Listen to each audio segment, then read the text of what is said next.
పుట్టిన ప్రతి జీవికి కష్టాలు అనేవి సర్వసాధారణం. కాకపోతే పశువులు, మూగ జీవులు వాటి కష్టాలను చెప్పుకోలేవు అంతే. మనం మనుషులం కాబట్టి మన కష్టాలని, బాధలని ఇతరులతో పంచుకుంటాము. మనలని ఇష్టపడే వారి దగ్గర, మనలని ప్రేమించే వారి దగ్గర, మన మంచి కోరుకునే వారి దగ్గర చెప్పొచ్చు.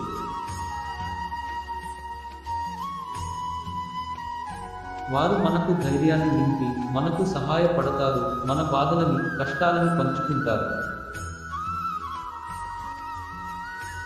అయితే కొంతమంది ఉంటారు, మనం అంటే పడని వారు, ఈర్ష్య పడేవారు, మనం చెడిపోతే చూడాలని ఎదురు చూసేవారు. ఇటువంటి వారితో జాగ్రత్తగా ఉండండి.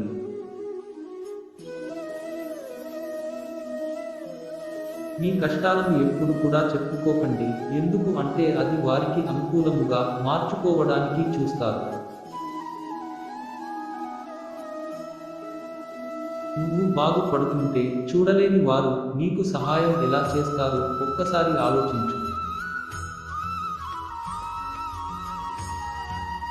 నీ మంచి కోరుకునే వారి దగ్గర మాత్రమే నీ బాధలను చెప్పుకో.